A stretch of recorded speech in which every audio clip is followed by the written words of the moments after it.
महाभारत का सबसे दर्दनाक संवाद। रुको। अगर तुम्हें लगता है कि कर्ण के जीवन का सबसे बड़ा दुख उसका सुत पुत्र कहलाना था, तो आज जो सुनोगे वह तुम्हारा दिल दहला देगा, क्योंकि यह उस दिन की कहानी है जब एक ऐसा सत्य कर्ण के सामने आया जिसने उसके पूरे अस्तित्व को तोड़कर रख दिया। वह सत्य इतना भयानक था कि महाभारत का सबसे महान योद्धा भी अपने आंसू नहीं रोक पाया। उसे पता चला कि जिन लोगों को वह जीवन भर अपना शत्रु समझता रहा, वे उसके अपने भाई थे, और जिस माँ के प्यार के लिए वह बचपन से तरसता रहा, वह माँ उसे कभी भूली ही नहीं थी। लेकिन फिर कर्ण ने कृष्ण से एक ऐसा प्रश्न पूछा जिसका उत्तर सुनकर उसके जीवन का आखिरी भ्रम भी टूट गया। आखिर वह प्रश्न क्या था, और कृष्ण ने ऐसा क्या कहा कि कर्ण की आंखों से आंसू बह निकले? जानने के लिए कहानी अंत तक जरूर देखना, क्योंकि यह महाभारत का सबसे दर्दनाक संवाद है। चलिए शुरू करते हैं। महाभारत का युद्ध शुरू होने में अब कुछ ही दिन शेष थे। कुरुक्षेत्र की धरती पर लाखों योद्धा अपने प्राणों की बाजी लगाने के लिए तैयार खड़े थे। लेकिन उन्हें क्या पता था कि युद्ध शुरू होने से पहले ही एक योद्धा ऐसा था जिसकी आत्मा भीतर से बिखरने वाली थी। वह योद्धा था अंगराज कर्ण। उस शाम कर्ण अपने शिविर के बाहर खड़ा डूबते हुए सूर्य को देख रहा था, वही सूर्य जिसे वह अपना आराध्य मानता था। तभी दूर से एक रथ उसकी ओर बढ़ता दिखाई दिया। रथ के पास आते ही कर्ण की आंखें फैल गईं, क्योंकि रथ से उतरने वाले कोई साधारण व्यक्ति नहीं बल्कि स्वयं श्री कृष्ण थे। कर्ण ने तुरंत झुककर प्रणाम किया। कृष्ण ने मुस्कुराते हुए कहा, अंगराज, क्या तुम मेरे साथ कुछ दूर चलोगे? कर्ण को आश्चर्य तो हुआ, लेकिन उसने कोई प्रश्न नहीं किया। कुछ ही देर बाद दोनों एक ही रथ में बैठे युद्ध भूमि से दूर निकल गए। चारों ओर सन्नाटा था, केवल घोड़ों की टापों की आवाज सुनाई दे रही थी। तभी अचानक कृष्ण ने कर्ण की ओर देखा और बोले, कर्ण, क्या तुमने कभी यह जानने का प्रयास किया कि तुम वास्तव में कौन हो? यह सुनते ही कर्ण चौंक गया। उसने धीमे स्वर में कहा, मैं वही हूं जिसे संसार सूत पुत्र कहता है, वासुदेव। कृष्ण की आंखें गंभीर हो गईं। उन्होंने कहा, नहीं कर्ण, तुम सूत पुत्र नहीं हो। यह सुनते ही कर्ण के शरीर में जैसे बिजली दौड़ गई। उसकी सांसें तेज हो गईं। उसके मन में वर्षों से दफन हजारों प्रश्न एक साथ जाग उठे। अगर वह सूतपुत्र नहीं था तो फिर कौन था? उसकी माता कौन थी? उसके पिता कौन थे? और सबसे बड़ा प्रश्न, उसे जन्म लेते ही त्याग क्यों दिया गया था? कांपती हुई आवाज में कर्ण ने पूछा, वासुदेव, आखिर मैं कौन हूं? कृष्ण ने उसकी आंखों में देखा और फिर वह सत्य कहा जिसने कर्ण की पूरी दुनिया बदल दी। कर्ण, तुम महारानी कुंती के पुत्र हो। सुनते ही कर्ण के पैरों तले मानो धरती खिसक गई। उसकी आंखें फैल गईं, उसका शरीर कांपने लगा। उसे लगा जैसे किसी ने उसके सीने पर वज्र प्रहार कर दिया हो। वर्षों से जिस सत्य को वह खोज रहा था, आज वह उसके सामने खड़ा था। लेकिन यह सत्य उसे सुख नहीं दे रहा था, यह उसे भीतर से तोड़ रहा था। कर्ण कुछ क्षण तक कृष्ण को देखता रहा, फिर धीमे स्वर में बोला, क्या आप सच कह रहे हैं वासुदेव? कृष्ण ने गंभीरता से सिर हिलाया। हां कर्ण, तुम कुंती के पुत्र हो, और केवल कुंती के पुत्र ही नहीं, तुम पांचों पांडवों के ज्येष्ठ भ्राता हो।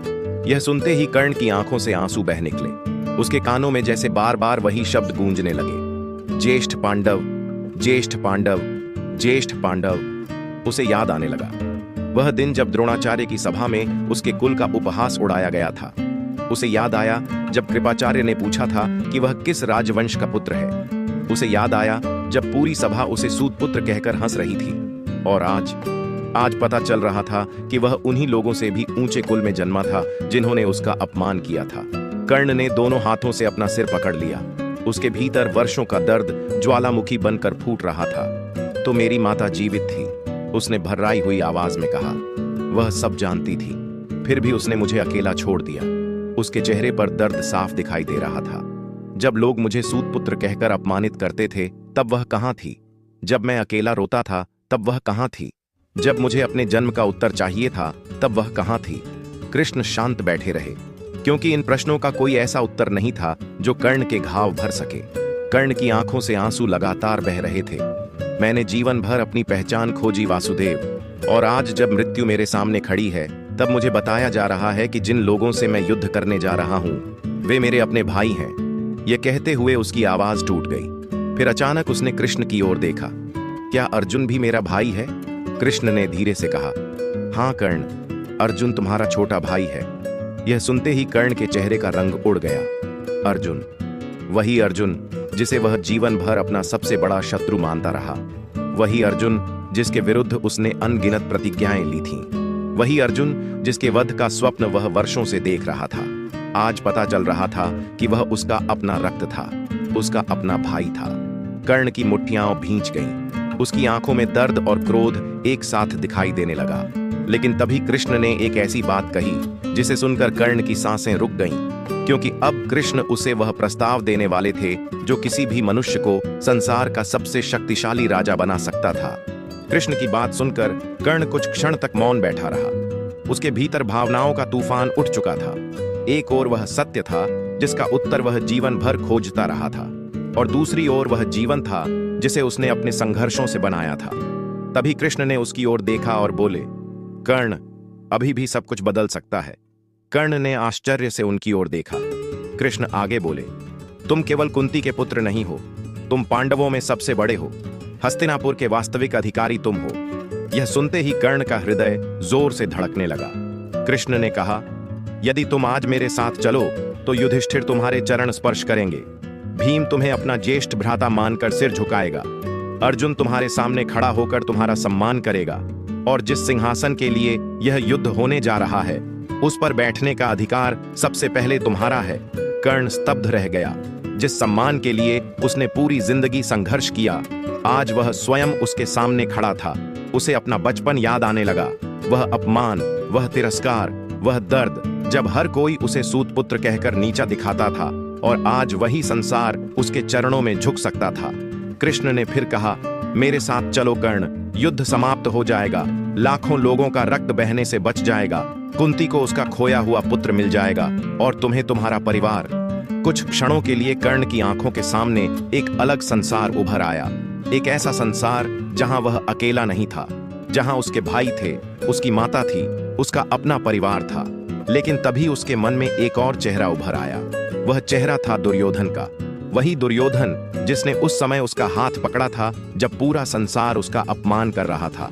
वही दुर्योधन जिसने उसे अंगदेश का राजा बनाया था। वही दुर्योधन जिसने कभी उसे सूतपुत्र कहकर नहीं पुकारा। कर्ण की आंखें बंद हो गईं। उसके भीतर भयानक संघर्ष शुरू हो चुका था। एक ओर उसका रक्त था, दूसरी ओर उसका मित्र। एक ओर उसका जन्म था, दूसरी ओर उसका कर्तव्य।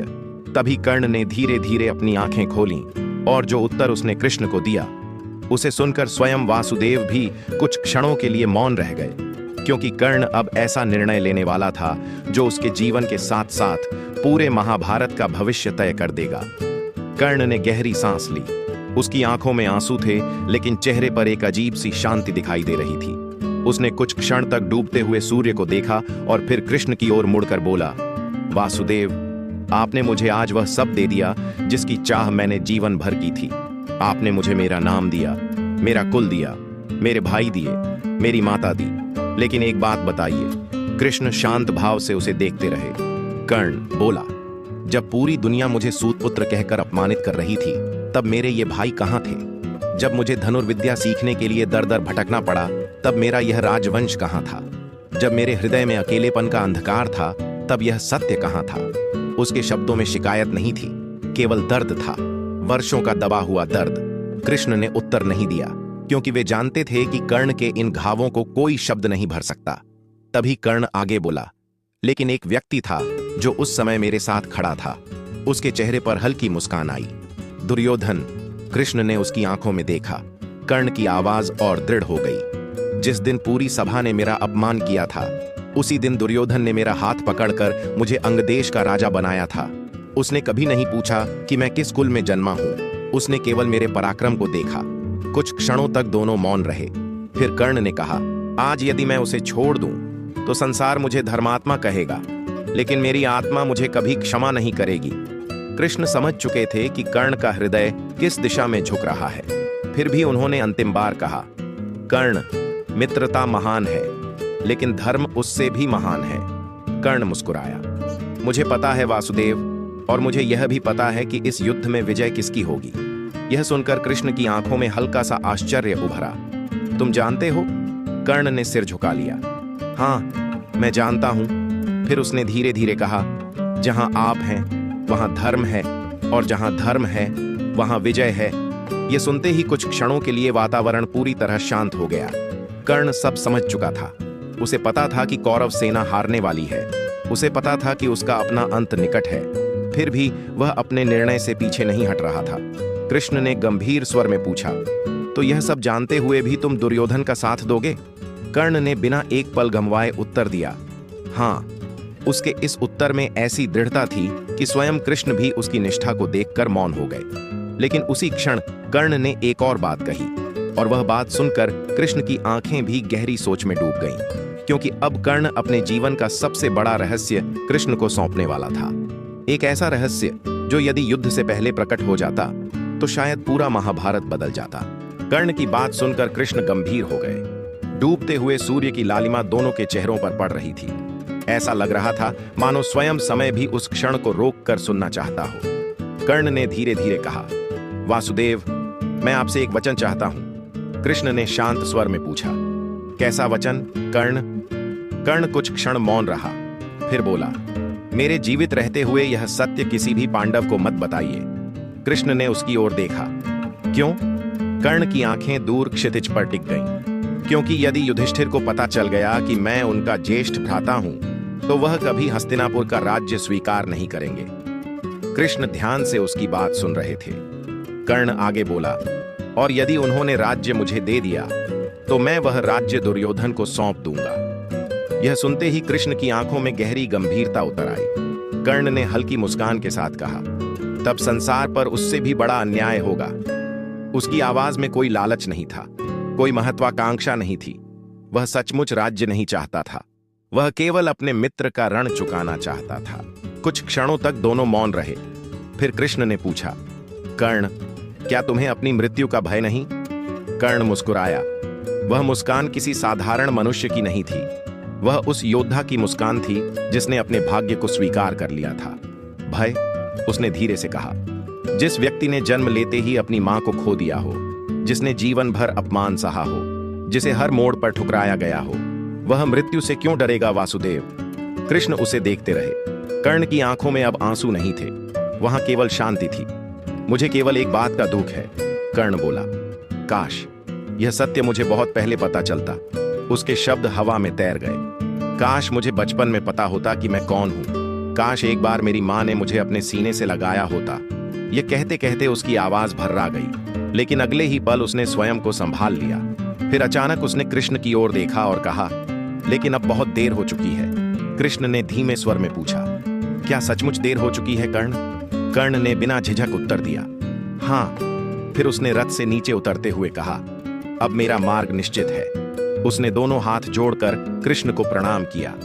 जब अगली बार हम मिलेंगे तब रणभूमि में मिलेंगे। यह सुनकर कृष्ण के हृदय में भी एक टीस उठी, क्योंकि वे जानते थे कि यह केवल विदाई नहीं थी, यह एक ऐसे वीर की अंतिम यात्रा की शुरुआत थी। लेकिन तभी कर्ण ने मुड़कर कृष्ण से एक ऐसा प्रश्न पूछ लिया जिसका उत्तर सुनकर उसके जीवन का अंतिम भ्रम भी टूटने वाला था। और उस उत्तर के बाद कर्ण की आंखों से पहली बार आंसू नहीं, बल्कि खून के समान जलती हुई पीड़ा बहने वाली थी। वासुदेव, क्या मेरी माता ने एक बार भी मुझे याद किया था? कर्ण के इस प्रश्न के बाद वातावरण पूरी तरह शांत हो गया। हवा तक मानो थम गई थी। कृष्ण कुछ क्षण तक उसे देखते रहे। फिर उनकी आंखों में भी एक अजीब सी करुणा उतर आई।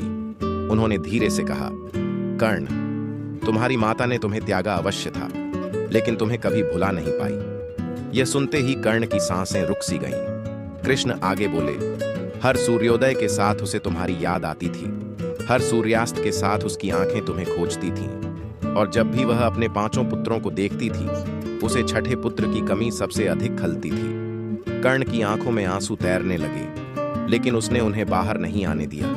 फिर धीमे स्वर में बोला, तो फिर वह कभी मेरे पास क्यों नहीं आई? इस बार कृष्ण के पास भी उस पीड़ा का कोई उत्तर नहीं था। उन्होंने केवल इतना कहा, कभी कभी मनुष्य अपने भय का कैदी बन जाता है कर्ण। यह सुनकर कर्ण हंसा, लेकिन वह हंसी नहीं थी, वह टूटे हुए हृदय की आवाज थी। अद्भुत है मेरा भाग्य वासुदेव, उसने कहा। जब मुझे माँ की आवश्यकता थी तब मेरे पास माँ नहीं थी, और आज जब मुझे माँ मिल रही है तब मेरे पास जीवन नहीं बचा। यह कहते हुए उसने आकाश की ओर देखा। उसकी आंखों में वर्षों का दर्द उमड़ आया था। मैं जीवन भर सोचता रहा कि संसार ने मुझसे सब कुछ छीन लिया, लेकिन आज समझ आया, संसार ने मुझसे केवल राज्य नहीं छीना, केवल सम्मान नहीं छीना, उसने मुझसे मेरा बचपन छीन लिया, मेरी माँ छीन ली, मेरे भाई छीन लिए। उसके शब्द सुनकर स्वयं कृष्ण भी मौन हो गए। फिर कर्ण ने कांपती हुई आवाज में कहा, वासुदेव, यदि मेरी माता ने मुझे सचमुच याद किया था तो उससे कह दीजिएगा कि उसका पुत्र उससे कभी रुष्ट नहीं था। यह कहते कहते पहली बार कर्ण की आंखों से आंसू बह निकले।